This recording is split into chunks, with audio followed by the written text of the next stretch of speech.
अस्सलामुअलैकुम to all of you. Hope so कि आप सभी लोग खैर से होंगे और अल्लाह ताला के हिफ्ज़ो ईमान में होंगे। आज का टॉपिक हमारा है केमिकल काइनेटिक्स। उससे रेलिवेंट कुछ एमसीक्यूज़ उनको हम डिस्कस करेंगे। Large surface area for reactants molecules, lower will be the rate of reaction, higher will be the rate of reaction, the rate of reaction remains constant, the rate may increase or decrease। देखें जी, कौन कौन से factor हैं जो कि rate of reaction के ऊपर depend करते हैं। ठीक है, जो रेट होता है आम तौर पर हम 5 किस्म के फैक्टर्स को पढ़ते हैं। सबसे पहले किसी चीज़ की आइडेंटिटी, यानी रिएक्टेंट किस नेचर का है। ठीक है, इंडिविजुअली रिएक्टेंट किस नेचर का है, नंबर 1। नंबर टू हम देखेंगे कि वो किस स्टेट में है। ठीक है, यानी आम तौर पे 3 किस्म में होती है ना स्टेट्स, 3 किस्म की स्टेट में होता है मैटर। एक होता है सोल्यूशन यानी लिक्विड फॉर्म में, एक होता है गैस फॉर्म में। अब देखिए, ये दोनों किस्में जो है ना, ये तो रिएक्शन में रिएक्टेंट सारे का सारा इन्वॉल्व होता है, लेकिन जो सॉलिड होता है,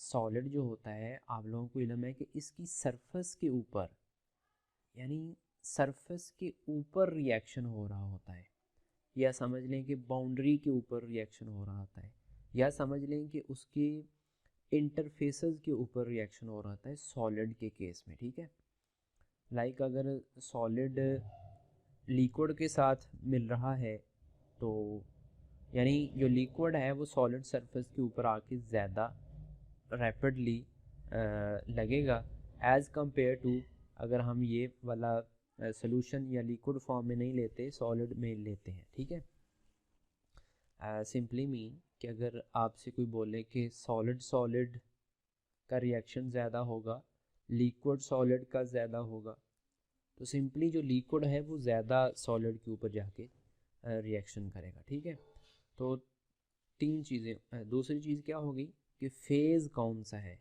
यानी कि वो रिएक्टेंट हमारा लिक्विड फॉर्म में है या गैस फॉर्म में है या सॉलिड फॉर्म में है। ठीक है, तो जब सॉलिड फेज़ में लेंगे तो यू नो वेरी वेल कि इसकी सरफेस के ऊपर रिएक्शन होगा। ठीक है, इसीलिए हम बोलते हैं कि अगर फाइनली डिवाइडेड सॉलिड पार्टिकल होंगे, जितने ज़्यादा होंगे, इट्स मीन कि वो रिएक्शन उतना ज़्यादा फास्ट होगा। ठीक है, क्योंकि ज़्यादा मॉलिक्यूल या ज़्यादा इंटरेक्शन होगा उनके दरमियान।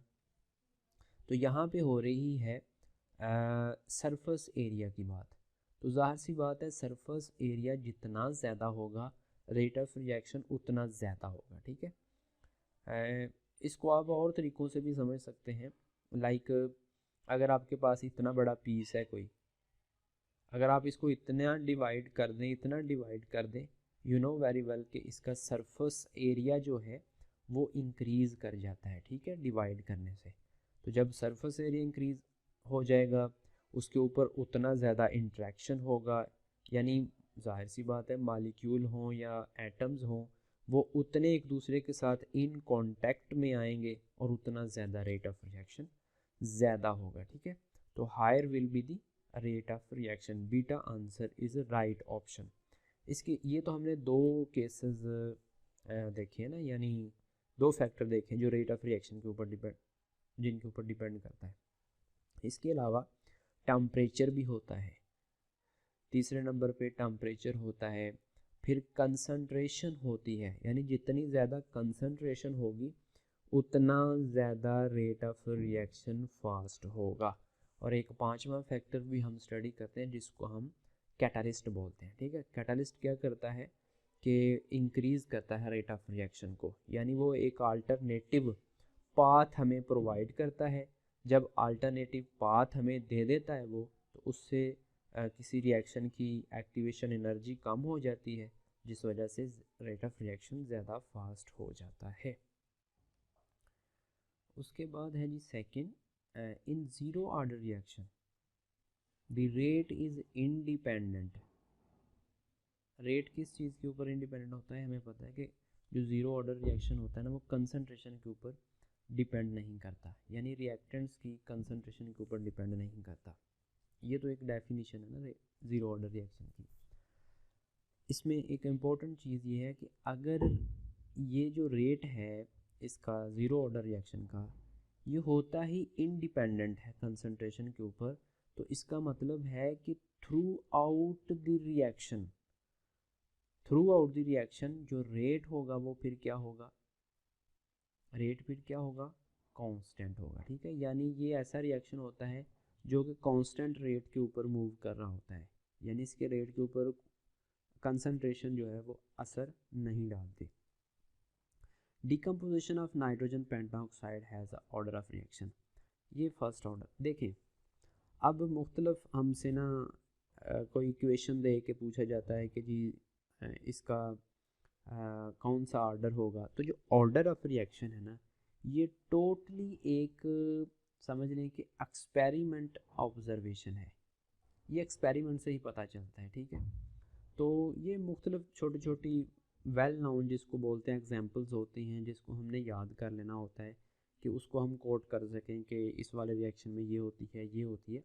अगर ओवरऑल आपको कोई दे दे रिएक्शन और आप कहेंगे इसका बताएं कौन से ऑर्डर का रिएक्शन होगा, तो ये पॉसिबल नहीं होता। ठीक है, क्योंकि ये एक एक्सपेरिमेंट से ही हमें पता चलता है। दूसरे नंबर पे इस दफ़ा एक क्वेश्चन पूछा हुआ था, उसमें ना उन्होंने रेट दिया हुआ था, यानी ऑर्डर ऑफ, यानी समझ लें कि रेट ही दिया हुआ था, उसके साथ पर सेकंड यूनिट लगा हुआ था, पर सेकंड। तो ये जो यूनिट होता है ना ये फर्स्ट ऑर्डर रिएक्शन का यूनिट होता है। अब पहचानने का क्या तरीका है कि अगर तो किसी वैल्यू के अंदर उसने कोई वैल्यू दी हो लाइक 0.5300 या लाइक समथिंग, तो उसमें से आप कैसे बताएंगे कि ये कौन सा रेट है, फर्स्ट है सेकंड है ज़ीरो है, कौन सा है। तो ये एक ट्रिक है कि अगर वहाँ पे किसी भी वैल्यू के साथ जो कि एक न्यूमेरिकल टाइप वैल्यू ज़ाहिर होंगी, उनके साथ यूनिट को आप कैलकुलेट करके, यानी अगर उसने ज़ाहिर कोई दी होगी 3 4 5 ऐसी कोई वैल्यू दी होगी कि ये रेट है। ठीक है, इसी तरह कोई और दी जा सकती है, उसके साथ रेट और लिखे हो सकते हैं, डेसीमीटर क्यूब पर सेकंड स्क्वायर या इस तरीके से कोई लिखा हो सकता है। तो आप सिंपली इस यूनिट को देख के भी बता सकते हैं। अब यूनिट को देख के कैसे बताना है कि आपको यूनिट का इल्म होना चाहिए कि ज़ीरो ऑर्डर का यूनिट, सेकंड, फर्स्ट और थर्ड ऑर्डर का यूनिट जो होता है वो क्या होता है। और ये मैंने आपको बड़े बेहतरीन अंदाज में बताया था अपने लेक्चर के दौरान कि सिर्फ एक फार्मूला याद रखना है, उसके थ्रू आप सारे के सारा यूनिट बता सकते हैं। ठीक है, उसके बाद a substance which retards, retard मतलब कम करना, द रेट ऑफ रिएक्शन को जो चीज़ कम करते हैं उसको हम इनहिबिटर का नाम देते हैं। ठीक है,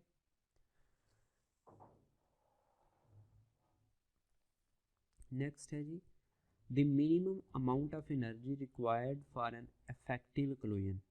इफेक्टिव क्लोजन के लिए जी जो एनर्जी होती है उसको हम पता है कि हम उसको एक्टिवेशन एनर्जी बोलते हैं। ठीक है, इसको एवरेज एनर्जी जो कि एक फ्रूटफुल या रीज़नेबल क्लोजन के लिए रिक्वायर्ड होती है, वो क्लोजन जिससे कोई प्रोडक्ट बन रही हो उसको हम बोलते हैं एक्टिवेशन एनर्जी। ठीक है, when a reaction proceed in a sequence of steps, बहुत सारे स्टेप में हो तो ओवरऑल जो रेट उसका होता है किससे हम बताते हैं, वो जाहिर सी बात है स्लोएस्ट स्टेप से ही बता रहे होते हैं। विच विद इंक्रीज ऑफ, ये जब आप फैक्ट ऑफ टेम्परेचर आप पढ़ते हैं ना तो आपको 10 डिग्री टेम्परेचर राइज करने से ये एक अंडरस्टूड हकीकत है कि जी रेट जो होता है वो डबल होता है, यानी every increase in 10 degree centigrade temperature the rate of reaction will be double. ठीक है, अब देखें इससे होता क्या है, the increase in the rate of reaction is due to, कहते हैं किस वजह से इंक्रीज करता है।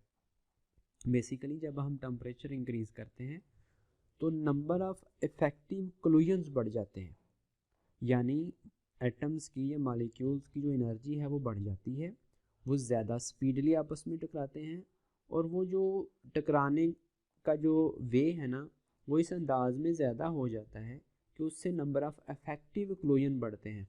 नंबर ऑफ़ इफेक्टिव क्लोजन बढ़ते हैं जिस वजह से रेट ऑफ रिएक्शन फास्ट हो जाता है। नेक्स्ट है जी the unit of rate constant for zero order reaction. ये मैं ऑलरेडी बता चुका हूँ अपने लेक्चर में भी।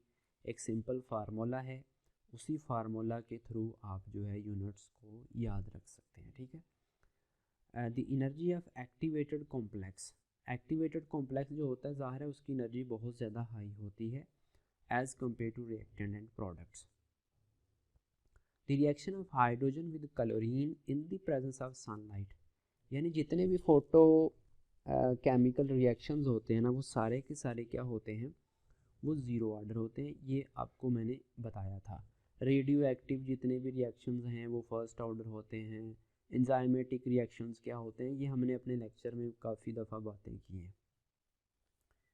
Next 11 photochemical reactions are of. ये भी बात हुई है कि जितने भी फोटोकेमिकल रिएक्शन है वो ज़ीरो ऑर्डर होते हैं। Specific rate constant is equal to rate of reaction when concentration is taken as a unity. Each catalyst has, catalyst की properties specificity उसकी होती है, structure specific होता है, activation energy उसकी, all of these.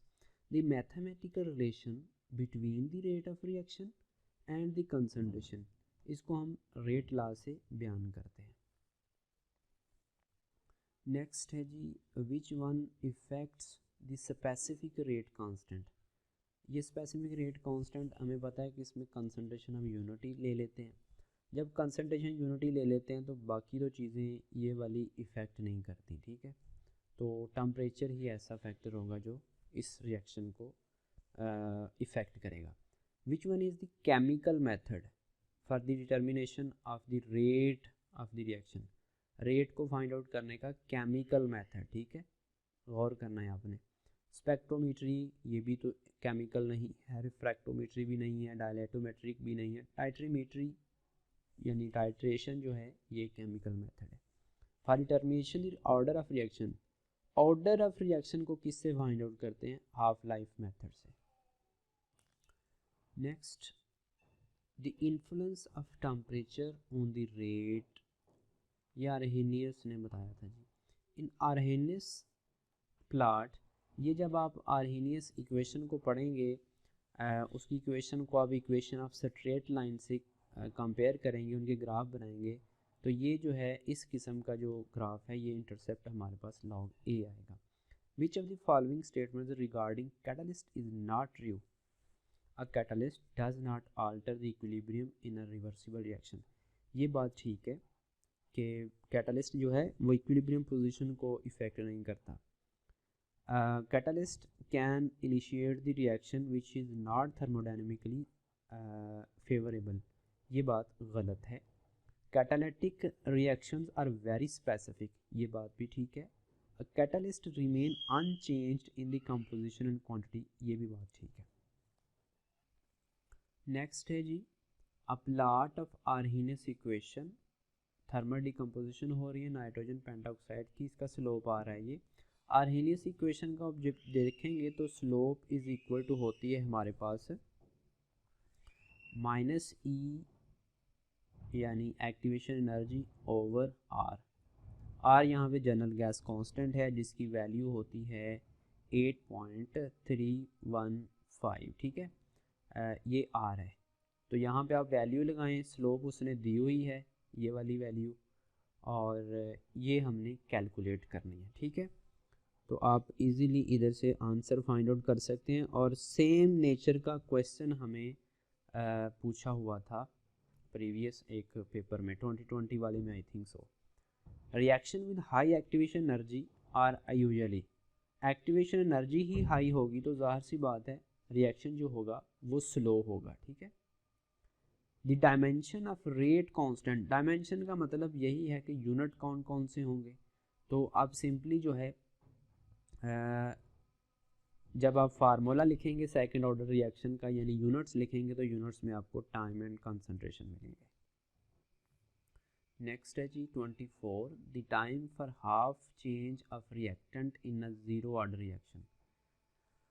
है। देखिए जी, जो फार्मूला होता है ना nth ऑर्डर के लिए, वो होता है हमारे पास t हाफ, ये यानी हाफ ऑर्डर है, ठीक है, 1/a n-1। इस फार्मूला में आप वैल्यूज़ पुट करते जाएं।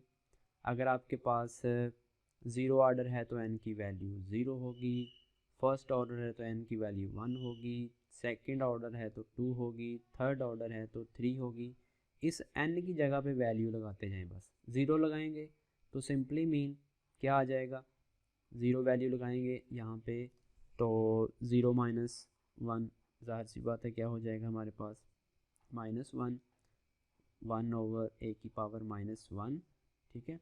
और इसको आप उल्टेंगे तो ये तकरीबन तकरीबन नहीं बिल्कुल हाफ डायरेक्टली प्रोपोर्शनल आ जाएगा ए के, ठीक है। तो इट्स मीन कि ये जो ए है ये आपको पता है कि इनिशियल कंसंट्रेशन होती है। तो ज़ीरो ऑर्डर रिएक्शन में जो हाफ लाइफ टाइम पीरियड होता है वो डायरेक्टली प्रोपोर्शनल होता है इनिशियल कंसंट्रेशन के, ठीक है। नेक्स्ट अगर देखें तो ये रेट कांस्टेंट की वैल्यू दी हुई है और ये वैल्यू फर्स्ट ऑर्डर रिएक्शन की होती है, ठीक है। The rate of chemical reaction depends on the nature of the reactants because, अब नेचर के ऊपर क्यों डिपेंड करता है, हर एक रिएक्टेंट की या हर एक एलिमेंट या एटम या मालिक्यूल की अपनी एक स्पेसिफिक एबिलिटी है बॉन्ड बनाने की और बॉन्ड बनाने की या ब्रेक करने की, ठीक है, अपनी एक ख़ास एबिलिटी होती है, उसी के ऊपर वो डिपेंड करता है। तो option number alpha is correct option. Some of this reactants are solid at room temperature, ये भी लॉजिक नहीं है।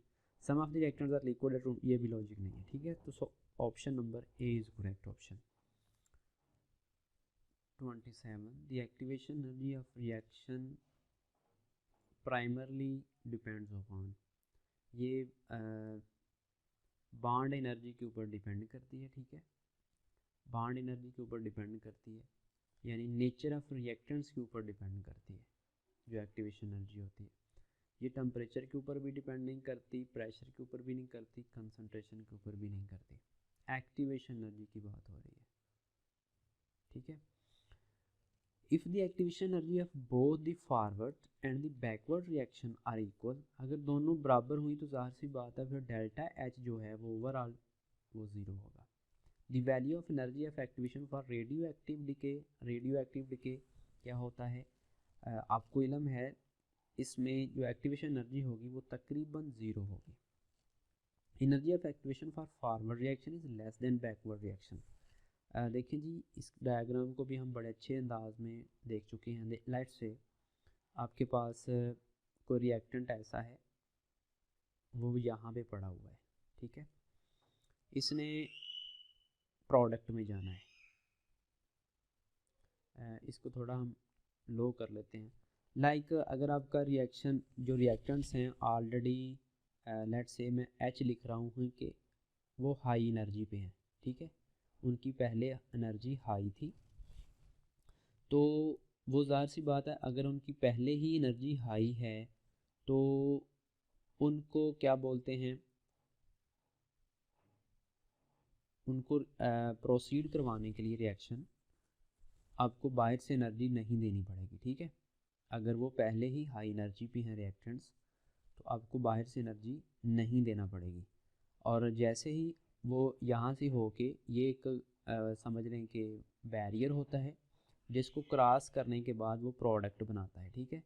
प्रोडक्ट जब यहाँ पे एनर्जी हाई थी वो खुद ब खुद रिएक्शन हो रहा था, एनर्जी को रिलीज़ कर रहा था, यानी एक्जोथर्मिक था, तो उस केस में ये जो आपकी प्रोडक्ट बनती है ना वो लो एनर्जी वाली होती है, वो जो प्रोडक्ट होती है वो लो एनर्जी वाली होती है, क्योंकि ये एग्जिट हुई थी एनर्जी, वो रिएक्टेंट की एनर्जी हाई थी, प्रोडक्ट बनी तो उसने लॉस किया एक्सोथर्मिक प्रोसेस में, जो प्रोडक्ट बना उसकी एनर्जी जो है वो लो है, ठीक है। यहाँ अब स्टेटमेंट पढ़ें, energy of activation for forward reaction, यानी ये फॉरवर्ड रिएक्शन था, is less than backward reaction. Activation energy अब फॉरवर्ड रिएक्शन की तो लेस है, लाइक यहाँ से लेके ये आरजी में लाइन बना रहा हूँ यहाँ तक ठीक है, इतनी सी है एक्टिवेशन एनर्जी ई ए। लेकिन जब यहाँ पे आपका पड़ा हुआ है, मैं कलर चेंज कर लेता हूँ, यहाँ पे आपकी प्रोडक्ट पड़ी हुई है, लेकिन अब इसको वापस जाने के लिए कितनी एनर्जी रिक्वायर्ड है, यहाँ से लेके यहाँ तक, ठीक है, इतनी ज़्यादा एनर्जी रिक्वायर्ड है। ये बात कर रहे हैं हम एक्सोथर्मिक रिएक्शन की। लेकिन अगर एंडो है तो एंडो में क्या होगा, इसका रिवर्स होगा। एंडो में रिएक्टेंट आपका लो एनर्जी में पड़ा होता है, उसको ज़्यादा यानी कि आपको बाहर से एनर्जी देनी पड़ेगी ना, तो वो प्रोसेस बन जाएगा एंडो, ठीक है। लेकिन उसका जो रिएक्टेंट होगा ना, मैं अगेन कलर चेंज कर लेता हूँ, यानी प्रोडक्ट जो होगा वो यहाँ पे लाई करेगा, यानी वो उसका प्रोडक्ट थोड़ा सा हाई एनर्जी पे होगा, ठीक है। अब दोबारा स्टेटमेंट पढ़ते हैं, होप सो कि आप इसको अब understand. Energy of activation for forward reaction is less than backward reaction.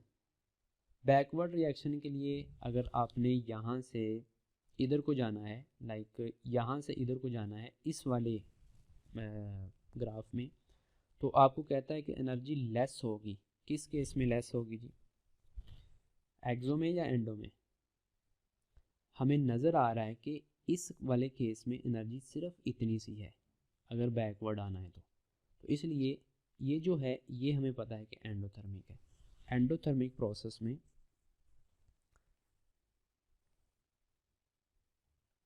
ज़रा गौर से सुनिएगा, थोड़ा सा मैंने उल्ट बोला है। यहाँ पे हमें नज़र आ रहा है कि यहाँ पे अगर फॉरवर्ड जाना है ना, तो फॉरवर्ड जाने के लिए कौन सी एनर्जी कम है, ये ऊपर वाली, ये ब्लैक तो नीचे वाली है ना। फॉरवर्ड जाने के लिए यहाँ पे एक्टिवेशन एनर्जी ये थी इसकी, ठीक है, तो ये कम है एज़ कम्पेयर टू बैकवर्ड, यानी कि क्योंकि वो एक साइड पे जब चला गया तो राइट साइड पे लाइक आ गया ना, तो वो नीचे आ जाता है। तो इस केस में हमारे पास आंसर होगा एक्सोथर्मिक। ये मैंने डायग्राम में भी आपको समझाया हुआ है, होप सो कि आप मेरी बात को पिक कर गए होंगे इंशाल्लाह। 31 है, विच of the following is not a first order reaction. ये अगेन मैं बात कर रहा हूँ कि हमें रिएक्शन दिया हुआ ना तो हमें नहीं पता चलता, बस स्पेसिफिक कुछ एग्जांपल्स हैं जिसको हमने रटा लगाना है, ठीक है। तो इसमें ये वाला आंसर होगा। कहते हैं eight room temperature the reaction of between this one and this one and this one fast while the between, यानी इसका कहता है कि स्लो रिएक्शन है, ठीक है, लेकिन कहता है कि ये जो है ये फास्ट रिएक्शन है। इसके रीज़न बताने हैं, ठीक है। तो सिंपली जिसकी एक्टिवेशन एनर्जी जो होगी वो लेस होगी वो फास्ट रिएक्शन होगा, जिसकी ज़्यादा होगी वो यानी ज़्यादा एक्टिवेशन होगी वो स्लो होगा, ठीक है। तो इसकी एक्टिवेशन एनर्जी जो है वो समझ लें कि ज़्यादा है, इसकी एक्टिवेशन एनर्जी जो है वो कम है, इस वजह से ये फास्ट है, ठीक है। तो option number Charlie is correct option. Next है जी, the most common molecular collisions are between. देखें ये जो कोलिजन थियरी ना, इसमें इसका कहना है कि एटलीस्ट 2 मॉलिक्यूल जो हैं वो होने चाहिए कोलिजन के लिए, ठीक है। तो option number alpha. Half life period of carbon 14, ये 5000 है, लेकिन ये तकरीबन आई थिंक सो के 5700 के करीब लिखा होता है। What are effective collisions, collision leading to the formation of activated complex, ये भी बात ठीक है। Collisions between two reactants to overcome activation barrier, ये भी बात ठीक है, ठीक है। So option Charlie is correct option होगा हमारा। An increase in the rate of reaction for rise in temperature is due to increase in collision frequency, ये भी बात ठीक है। shortening of mean free path, ये भी बात ठीक है। increase in the number of activated molecules, ये भी बात ठीक है। so all of these options are radioactive disintegration follows, ये पहली बात हो जाएगी, फर्स्ट ऑर्डर रिएक्शन को फॉलो करते हैं। collision frequency depends upon which of the following factors, concentration frequency की बात हो रही है, ठीक है। कंसंट्रेशन और टेम्परेचर दोनों के ऊपर डिपेंड करता है। Effective collisions are those in which molecule must acquire the energy of activation behave proper orientation, have energy equal to greater than the threshold frequency. ये तीनों बातें ठीक हैं, ठीक है। In the rate equation when the concentration of reactant is unity, तो ये तो हमें पता है कि स्पेसिफिक रेट कांस्टेंट की डेफिनेशन है। उसके बाद है जी, a catalyst alters which of the following in a chemical reaction, तो ये एक्टिवेशन एनर्जी को चेंज करता है। In the Haber process for the manufacturing of ammonia, ammonia को किस प्रोसेस में तैयार किया जाता है? हैबर प्रोसेस से। ये भी क्वेश्चन 2-3 दफ़ा रिपीट हुआ है। और याद रखें कैटलिस्ट कौन सा इसमें होता है, ये भी पूछा गया है हमें, ठीक है। और बहुत सारे क्वेश्चन जो हैं वो रिपीट हो रहे हैं एग्जाम्स में, ख़ास करके केमिस्ट्री में। तो कैटलिस्ट कौन सा जी इस्तेमाल होता है इसमें? तो ये iron with molybdenum as a promoter इस्तेमाल करते हैं हम कैटलिस्ट। नेक्स्ट है जी 43, energy of activation for backward reaction is less. ये अगेन वही बात आ गई है, ये एक्सोथर्मिक है, ठीक है। The minimum amount of energy possessed by the reacting molecule to have effective collision, वही बात आ गई एक्टिवेशन एनर्जी वाली। थ्रेशोल्ड एनर्जी भी बोलते हैं इसको। Which of the following has been used to explain the subject of chemical kinetics, collision theory भी इस्तेमाल होती है, एक्टिवेटेड कॉम्प्लेक्स थ्योरी भी, आर्हीनस भी, ठीक है। So all of these are correct options. In rate expression the concentration of reactant is negative, negative का मतलब है कि डिक्रीज हो रही है, डिक्रीज होने का मतलब यानी कंसंट्रेशन डिक्रीज हो रही है, ठीक है। नेक्स्ट है जी, for third order reaction half life is inversely proportional to initial concentration of reactants. Formula वही है, ठीक है। इसको आप जहन में रखें, ए की पावर n-1, थर्ड ऑर्डर पूछा है, n की जगह पे 3 लगा दें तो ये बन जाएगा a की पावर 3-1, तो ये बन जाएगा 1/a यानी a स्क्वायर, ठीक है। So beta option is correct option. Energy of reactant higher than energy of product favours, ये मैं पहले ही बता चुका हूँ कि एनर्जी ऑफ रिएक्टेंट कहता है हायर है, लेट से यहाँ पे एनर्जी है, यहाँ पे इजीली जो है गुजर के प्रोडक्ट में आ जाएगी, ठीक है। तो ये एक्सोथर्मिक रिएक्शन होगा। अगर रिएक्टेंट आपके यहाँ पे पड़े हुए हैं लो एनर्जी में, तो जाहिर सी बात है यहाँ से फिर उठाने के लिए इनको एंडोथर्मिक प्रोसेस हमें करना पड़ेगा, तो एक्सोथर्मिक, ठीक है। Energy required to form transition state, activated complex बनाने के लिए पूछ ले, क्या बोलते हैं ट्रांजिशन स्टेट बनाने के लिए पूछ ले, अफेक्टिव क्लोजन के लिए पूछ ले, ये तमाम चीज़ें एक ही बात होती है, activation energy. Which of the following will have a very high rate of reaction, slow ज़ाहिर होते हैं, ऑर्गेनिक के जो होते हैं, आयनिक रिएक्शन बहुत ज़्यादा फास्ट होते हैं, ये भी फास्ट है, न्यूट्रलाइजेशन रिएक्शन भी फास्ट होते हैं, आयनिक भी फास्ट होते हैं। स्लो रिएक्शन होते हैं वो like organic reaction sometime slow होते हैं। फिर समटाइम रस्टिंग ऑफ आयरन जो है ये एक स्लो, बहुत ज़्यादा स्लो प्रोसेस है। तो ये थी बातें अबाउट केमिकल काइनेटिक्स। बहुत इजी टॉपिक होता है ये वाला, और क्वेश्चन भी इजी ही इससे पूछे जाते हैं, लेकिन बहुत अच्छा टॉपिक है, ठीक है। आप हर दफ़ा देखेंगे तो ज़रूर 2 से 3 4 क्वेश्चन इस एग्ज़ाम में पूछे जाते हैं, और बहुत क्या बोलते हैं टफ़ नहीं ज़्यादा पूछे जाते। मैं अगर आपको बोलूँ तो एक दफ़ा इंस्टेंटेनियस का पूछा हुआ है, इंस्टेंटेनियस रेट जो होता है उसका फार्मूला पूछा हुआ था।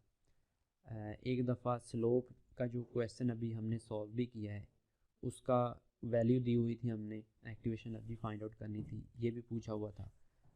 यूनिट पूछे जाते हैं ऑर्डर ऑफ रिएक्शन के, हाफ लाइफ से पूछा हुआ था कि वो किसके डायरेक्टली या इन्वर्सली प्रोपोर्शनल होती है। कोई आपसे पूछा जा सकता है कि ये वाले रिएक्शन जी क्या हो सकते हैं, ठीक है। तो ये चीज़ है, तो बेहतरीन अंदाज में लगे रहें, इंशाल्लाह स्लो एंड स्टडी कॉन्सेप्ट को बिल्ड करते रहें, और ये जो मैं डिस्कशन बनाता हूँ इसको ज़रूर देखा करें, ज़रूर सुना करें। काफ़ी ज़्यादा चीज़ें जो हैं वो नहीं आती हैं, नए अंदाज में। देखें, केमिस्ट्री एक ऐसा सब्जेक्ट है, एक ही चीज़ को आप डिफरेंट अंदाज में बयान करते हैं। एक ही टॉपिक के ऊपर अगर आप 50 दफ़ा बोलते हैं तो यकीनन आपको कुछ ना कुछ नया कॉन्सेप्ट उसमें मिल जाता है। ठीक है, तो hope for best, thank you.